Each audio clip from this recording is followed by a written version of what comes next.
Olá pessoal, então hoje nós vamos fazer a resenha do segundo capítulo do livro do Dr. Dale Bredesen, O Fim do Alzheimer, Guia Prático, da editora Objetiva.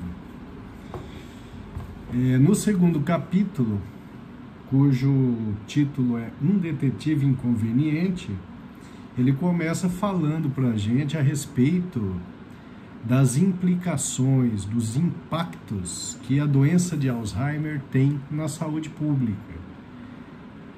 Realmente é uma doença de altíssima prevalência e que tende a aumentar nos próximos anos. Por isso é muito importante a gente mudar a abordagem em relação à doença de Alzheimer.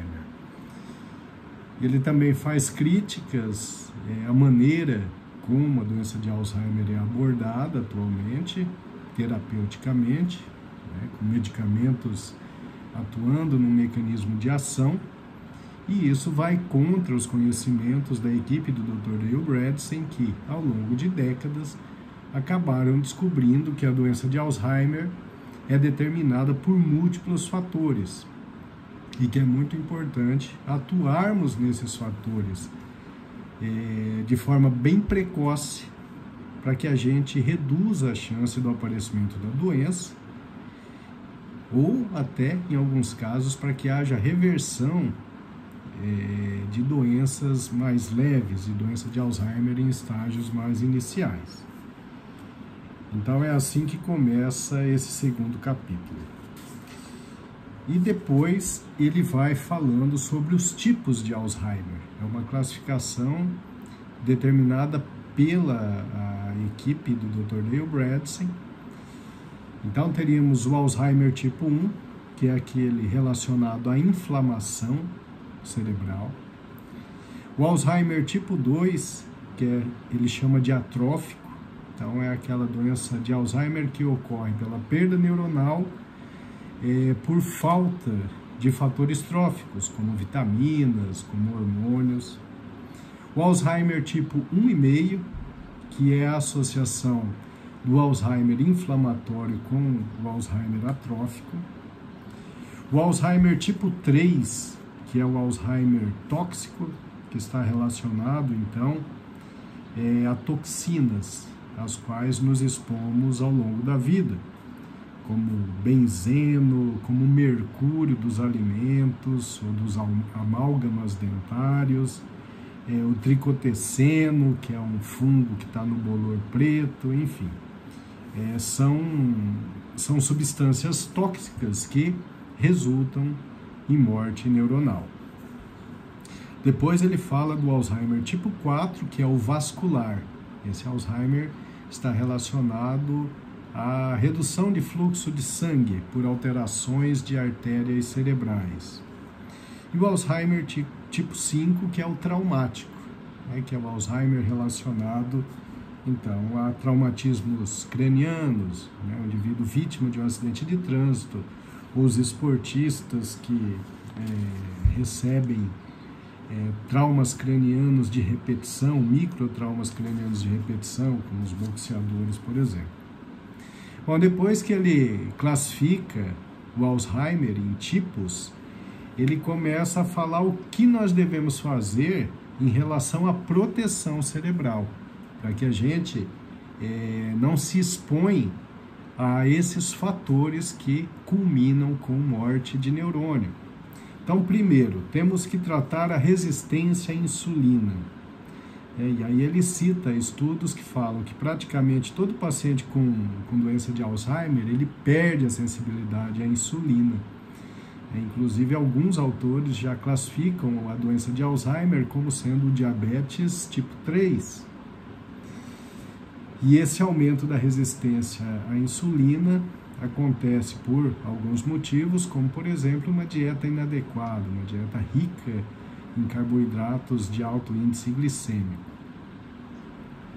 Então, esse é um fator importante, tratar a resistência à insulina. Segundo, entrar em cetose. O que ele quer dizer com isso? Ele quer dizer que o organismo precisa produzir mais corpos cetônicos, principalmente o butirato. Esses corpos cetônicos, eles são produzidos quando nós utilizamos a própria gordura como fonte de energia. Então, uma maneira bastante interessante de produzirmos o butirato é com um jejum prolongado. No esquema Ketoflex 12.3, proposto pelo Dr. Neil Bredesen, ele sugere, então, um jejum de pelo menos 3 horas entre a última alimentação e o sono, e de pelo menos 12 horas entre a última refeição e a primeira refeição do dia seguinte. Mais para frente no livro a gente vai ver que ele sugere para aqueles que têm ApoE4 positivo, ou seja, aqueles pacientes que têm uma tendência genética à doença de Alzheimer, que esse esquema seja de pelo menos 3-14, ou seja, pelo menos 14 horas de jejum entre a última refeição de um dia e a primeira refeição do dia seguinte. Bom, terceiro, otimizar suporte nutricional.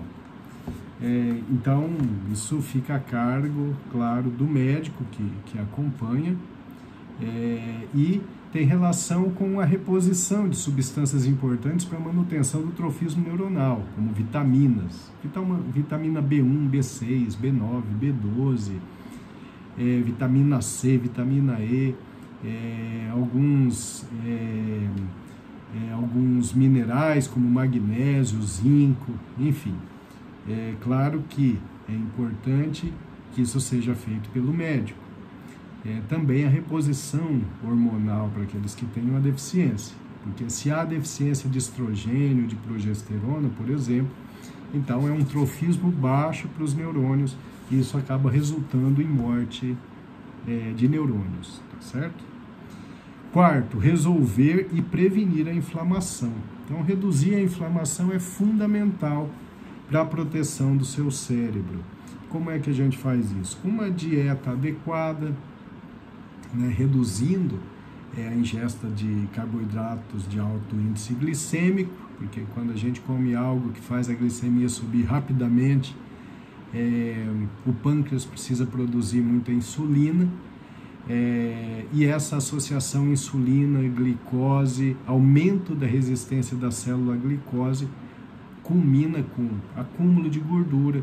As gorduras têm o poder, as células gordurosas têm o poder de produzir muita interleucina pró-inflamatória, como a interleucina 6, e essa interleucina 6 ela atua reduzindo o BDNF, que é o fator neurotrófico derivado do cérebro. Então, esses alimentos de alto índice glicêmico, eles acabam reduzindo a capacidade de fortalecimento entre as conexões neuronais, acaba reduzindo a capacidade de regeneração neuronal. Bom, outra causa importante de inflamação e que a gente deve combater é o intestino permeável.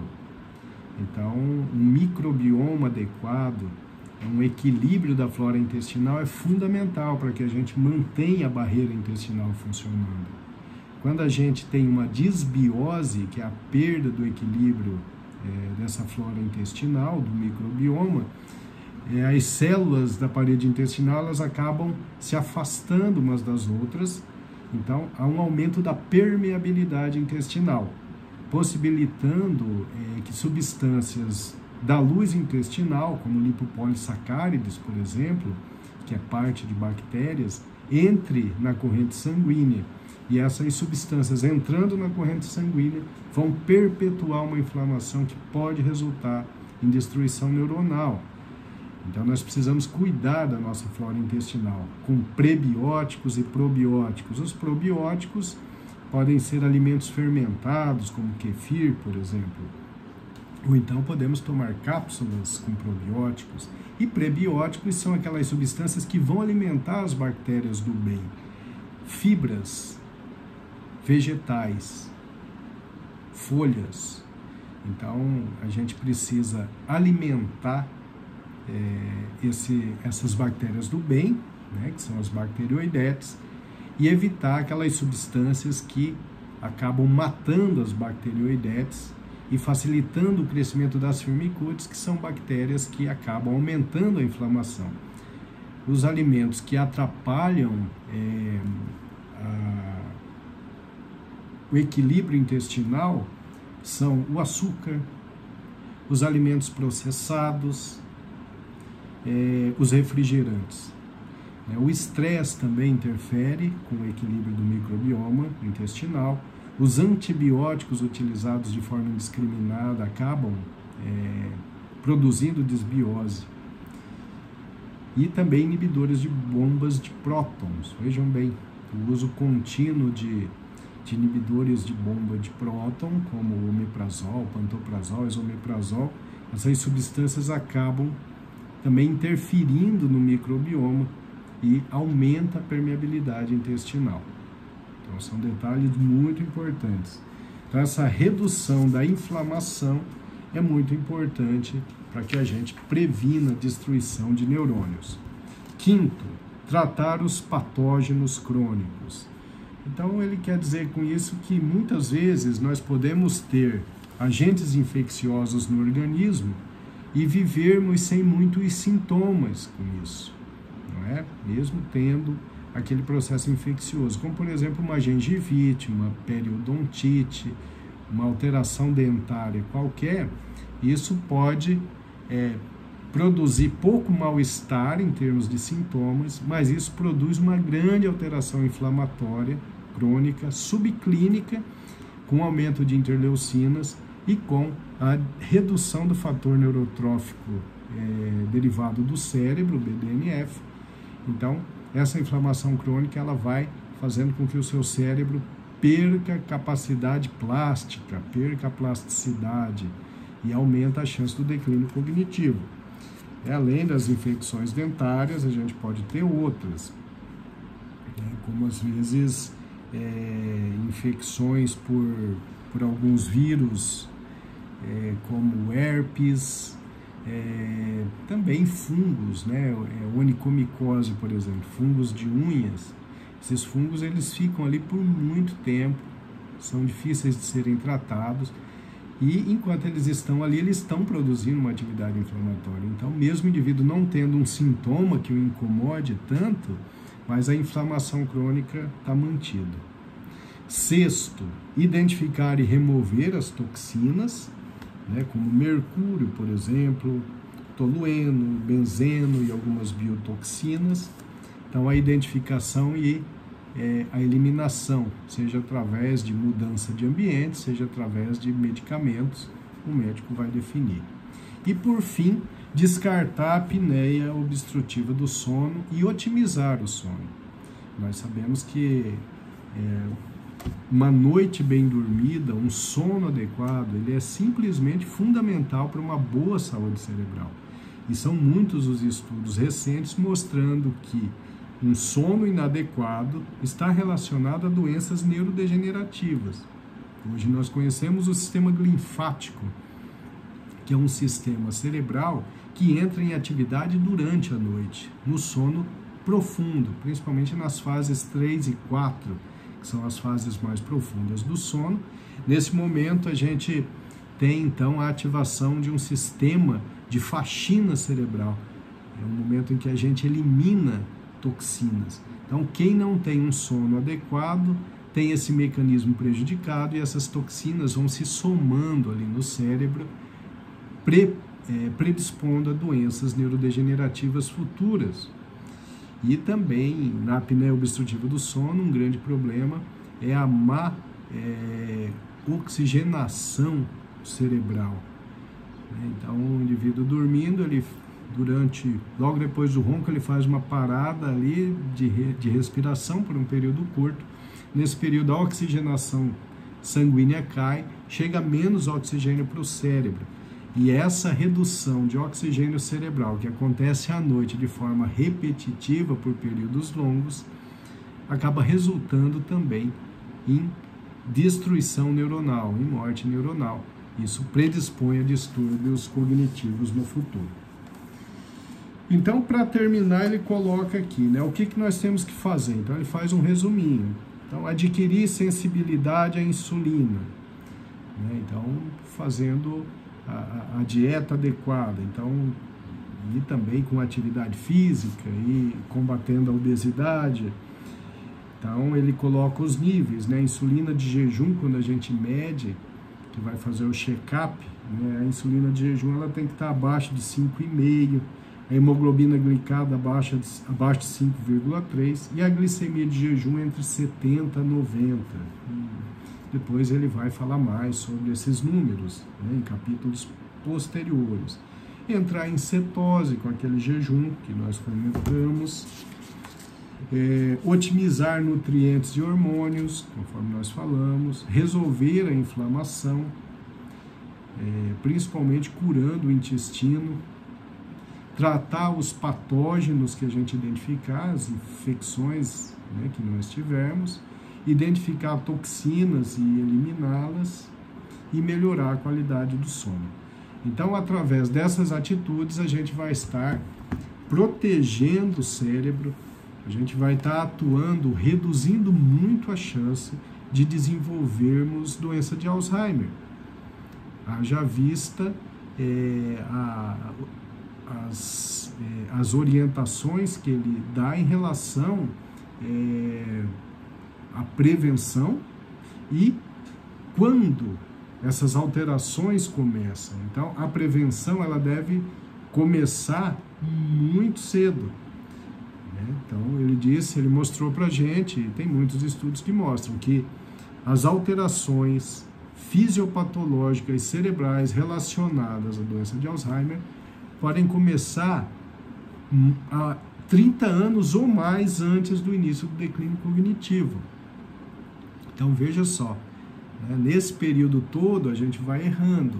Nesses 30 anos, começou a alteração fisiopatológica, a gente não corrige, a gente continua errando, com os hábitos de vida incorretos, deixando de repor os fatores tróficos, dormindo mal, sedentário, e aí essas alterações elas vão progredindo.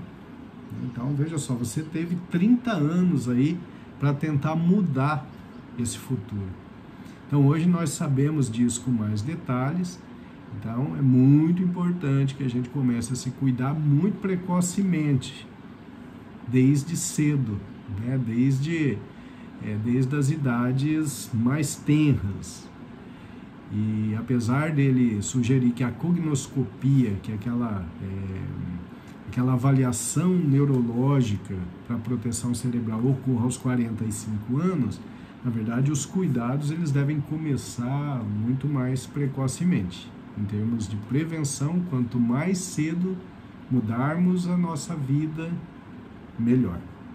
É isso. Então, esse foi o capítulo 2 do livro O Fim do Alzheimer, Guia Prática, do Dr. Dale Bredesen, editora Objetiva. E muito em breve eu volto aí com o capítulo 3 para vocês. Muito obrigado.